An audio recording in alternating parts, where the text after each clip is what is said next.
Um, I don't know what that meant, but well, I dropped the ball being yeah. a sunglass wearing person in the morning, and How do you not have like 30 pairs of sunglasses? uh, well, I just try to keep it to Yeah, I one got you. pair. All right, we are live all across the interwebs. All right. Good morning, everyone. Welcome to the Cup of Coffee podcast. I am your host, Craig Maddox, joined with my co-host and business partner, Joel Hartman. You can follow him at Hardy02 on Look at the Instagram. shameless plug, my man. That's right. I'm always here to help you out. Happy Memorial Day, everyone. I hope everyone is enjoying this extra time off to spend with their friends and family. And, we just want to say happy Memorial Day and I hope everybody enjoys it. And, shout out to all the people out there that are allowing us to do what we do here at the Cup of Coffee podcast and Prospect Dugout, um, protecting our country around the world. So, jumping right into it, we had a good week last week at Prospect Dugout, starting off with kicking it with your boy Swish. Last week we had some amazing guests. Nick gave some great insight to our players, and we had some amazing podcasts throughout the week with Overtime Larry, who is a monster influencer on Instagram for the company Overtime. And we also had D Gordon on Saturday. And then we last night on our weekly Prospect Dugout Mastermind, we had a great panel of two Division One coaches, one from St. Mary's College and one from Sacramento State University. They were dropping a lot of knowledge for young players, recruits, talking about what they're looking for in guys who are coming on to play college baseball. So if you missed any of that, we have it all in podcast form. You can follow us on Apple Podcast and or Spotify and give that a listen because we're going to bring you great content. We got a great week of content coming for you guys. So to jump right into it, this is going to be an interesting podcast because it's going to be a bit of a rant,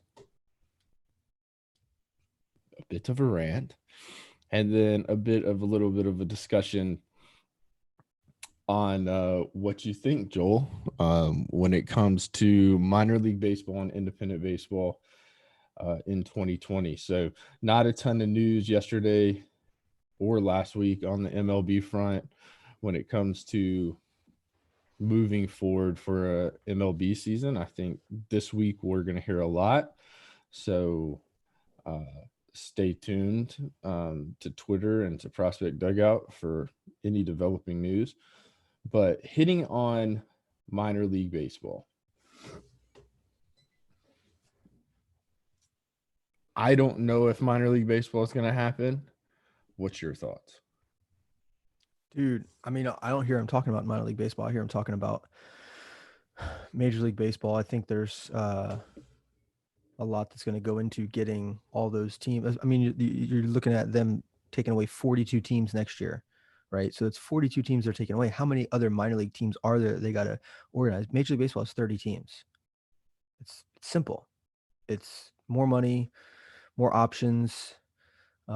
It's just easier to do. And I just think that I don't think that they're worried about minor league baseball because there's really no reason to have minor league baseball if you don't have Major League Baseball.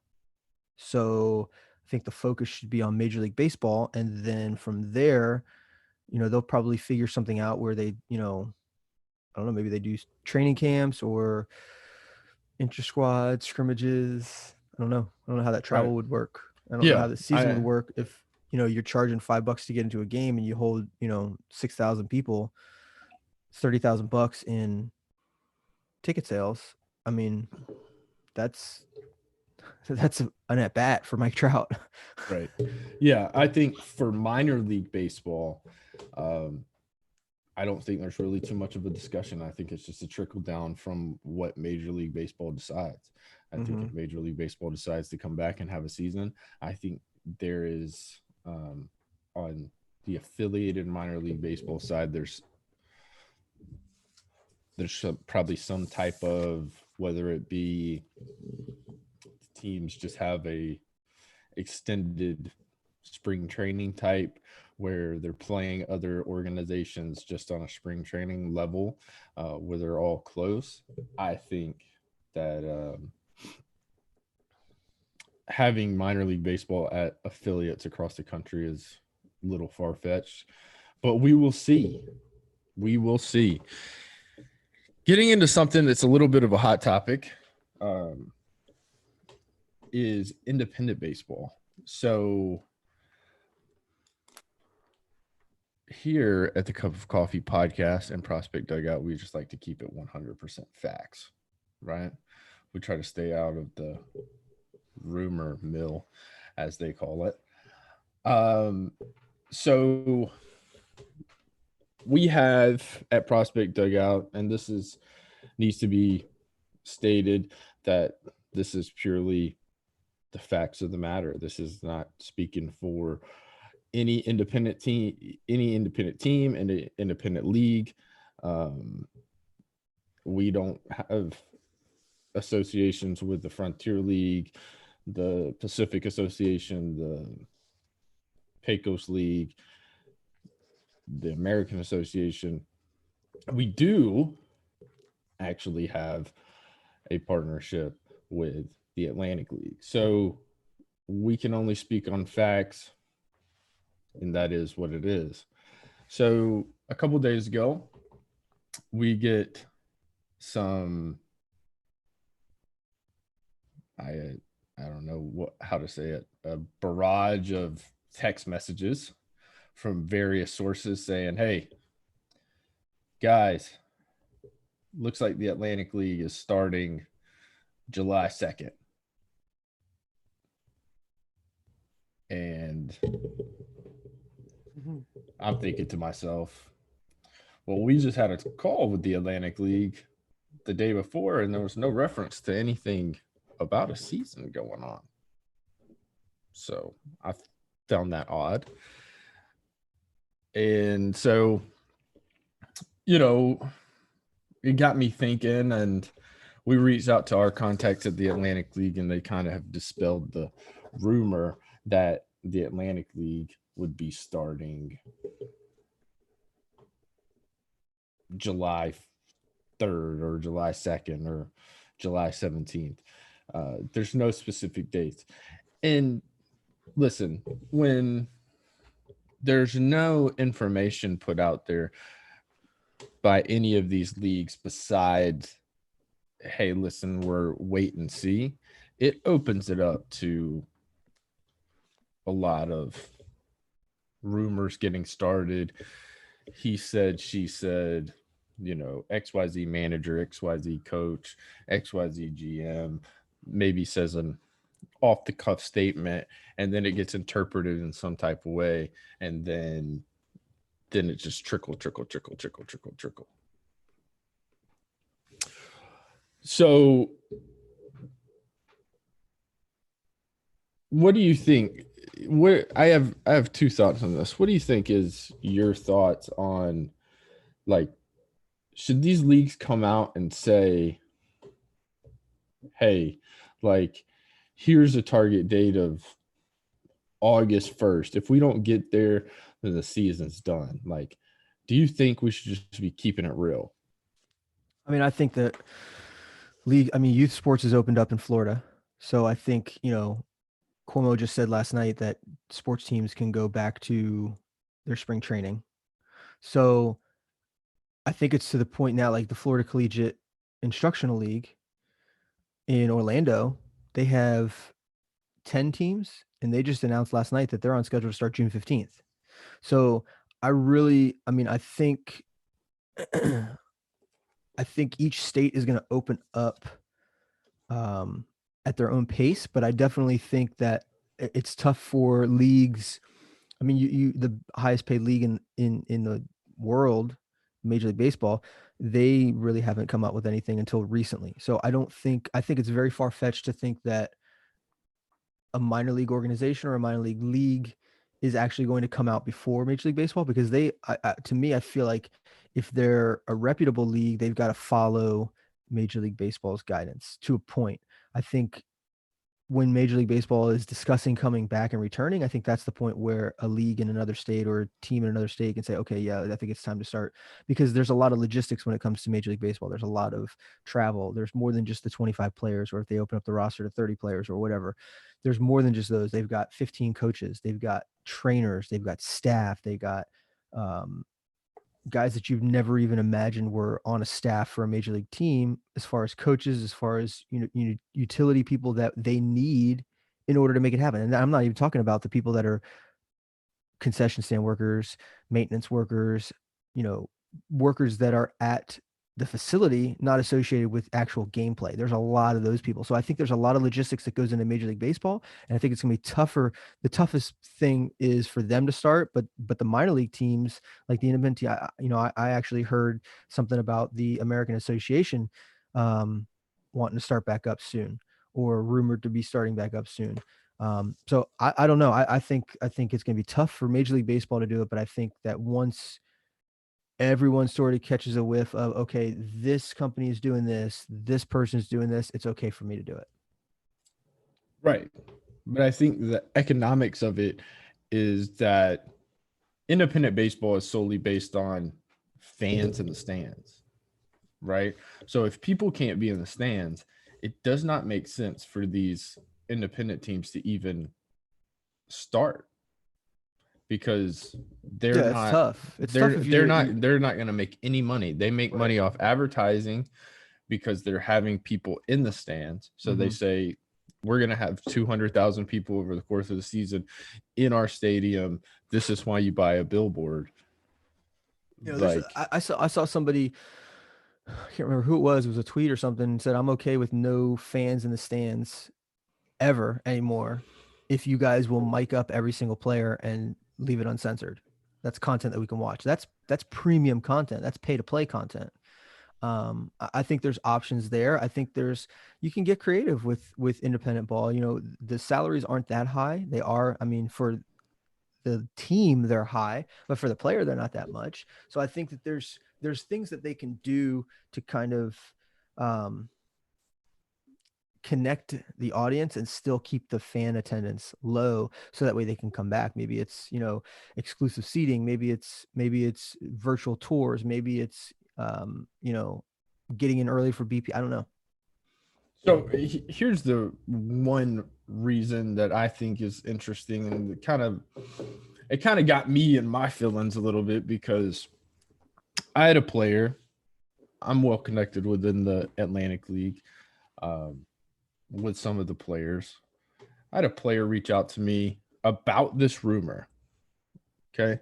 This guy's a younger dude in his mid 20s, great player.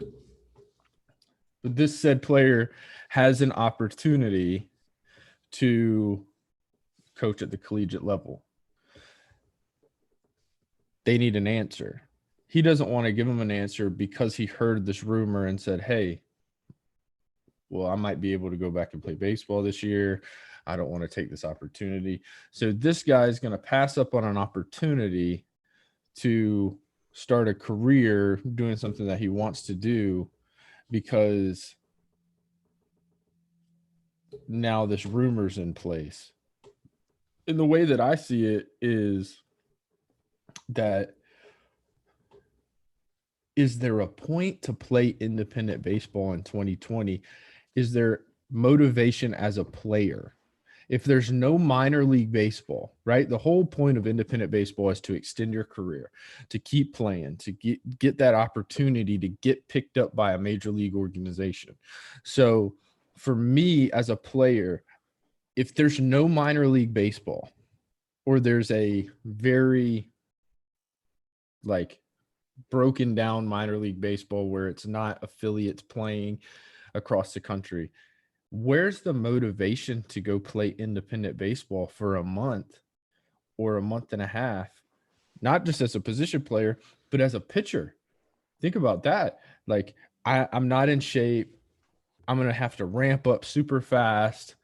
Does the risk, is there any reward for the risk that you're taking on your body when there's no opportunity to get picked up in I don't affiliated think baseball? I don't think that's a risk at all. If you're not in shape and ready to play, then that's on you. Like, I get that we've been down for a month and a half, but to me, that's an excuse.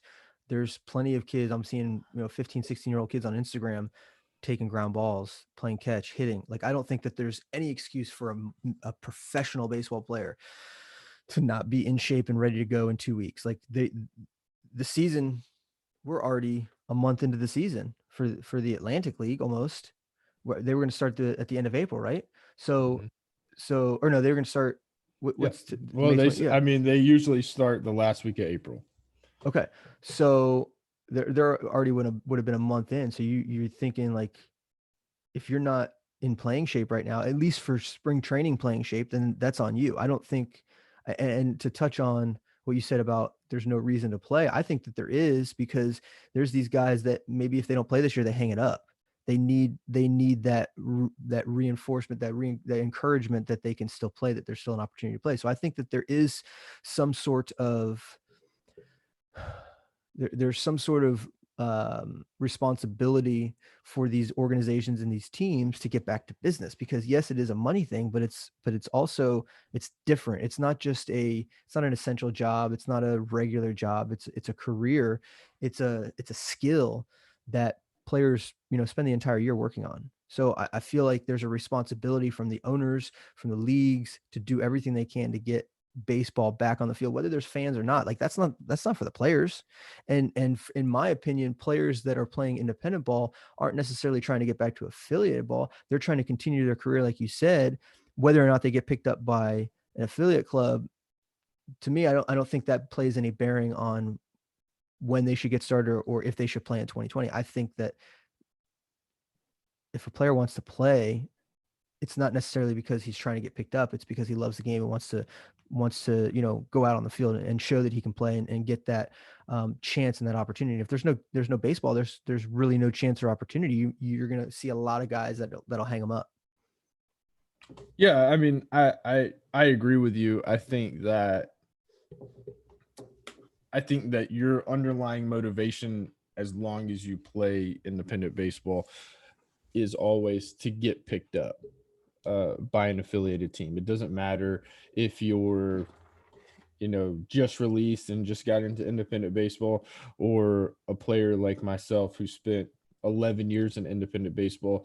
Even at 33, 34 years old when I was playing, it's the fact that, hey man, like, as long as you have a uniform on and you're stepping on that field, like, you're giving yourself an opportunity, and you never know. And I think that managers throughout independent baseball want guys that that's still, even if it's as far out dream as possible, Mm-hmm. like, you got to have passion to play independent baseball. It's a grind. It's not, there's nothing I mean, I glorious think about there's playing independent baseball. I think there's two ways to look at that. I think, yeah, you got to love baseball, but some guys don't have another chance. Some guys don't have another choice. Like, that's their only opportunity, is to do that. So I mean, yeah, it is a grind because it's different. There's less money. There's unhealthy travel. There's all kinds of crazy schedules and living situations.